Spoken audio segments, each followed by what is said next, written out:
Welcome everybody to the Specifist. Um, as you can pretty much tell, I'm using Varied again. I've re-downloaded it.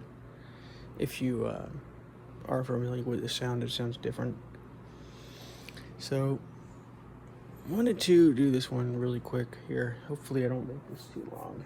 Let's see how it goes. But talking about seeing the love in every situation, every event, every moment, and why you'd want to do this. What's the purpose? What's the point? How do you do this, first of all? And what does this look like exactly? So, what do I mean by seeing the love? What I mean by this is like, you have, let's say an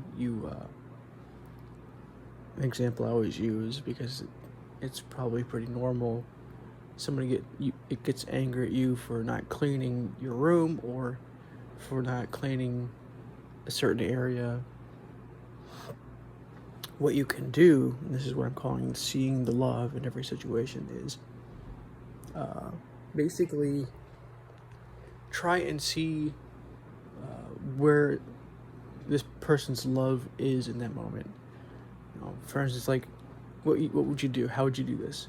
You go, okay, so what is love behind this? Love is for a clean space. Love is for maybe you doing things that they want you to do.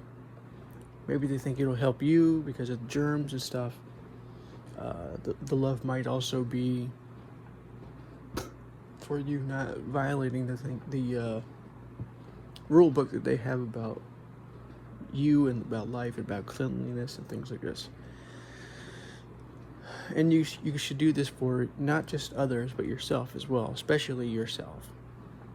So what's the purpose of doing this? Why should you want to do this? Why am I telling you that you should do this? Well, not should like as in, oh, you better do this, but like, if you really want to improve your understanding of the relationship that you're in with anybody at all and yourself, you would want to do this, because what it's going to do is it's going to teach you truly what the true motivations of somebody is and yourself, and it's actually going to help you kind of detach from the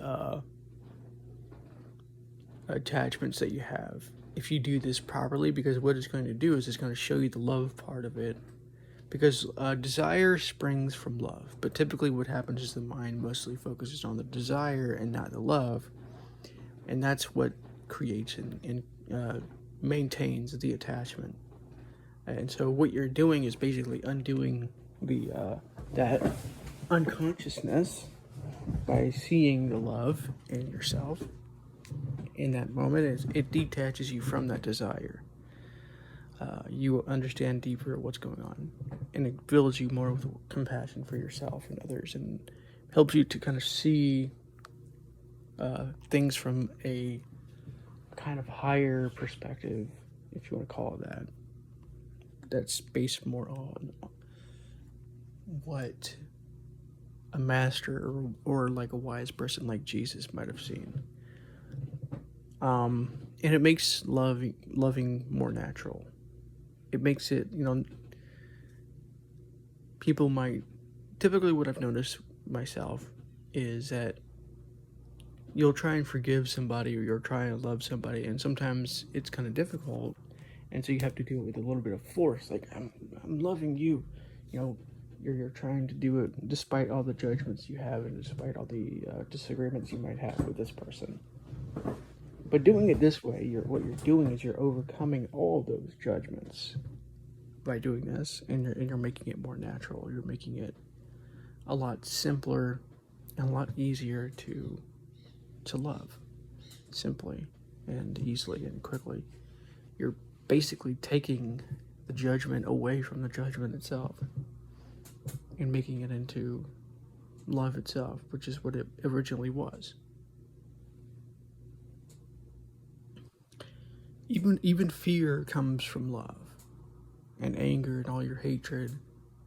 Why are you angry at something? Let's say, to give you a triggering topic like white supremacy, what white supremacists, where is the love in that, right? They're angry because of this thing called the white genocide, basically, and this is making them. They love the white culture, the things they think came from white people in Europe and stuff like this. And so the anger comes from losing all of this stuff. Or at least that's what they think is happening, right? And so the love in this case is regarding not just white people, but what I consider to be what they probably would also consider to be white culture. Things like science and rationality and things like this might be part of that. Depends on who they are and whatnot, but things of the Enlightenment, things of what they would consider to be like higher understandings, like science and stuff. Things like this. And I'm not excusing anyone for this behavior. It's not necessarily the most purest form of love, but it's love, and that's basically the point, is to get you to see what's really going on here behind the scenes of somebody's behind the scenes of someone's real actions and real concern. Is it right or is wrong? It doesn't really even matter, to be honest with you. I don't think it has to do with that. We can talk about right or wrong later. We can talk about the disagreements we have once we've seen the love in ourselves and others in this way.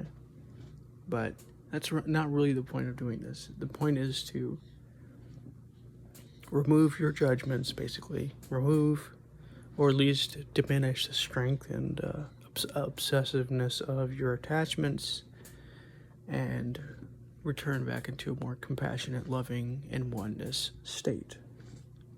So, I hope you enjoyed this episode, and I will talk to you in the next episode.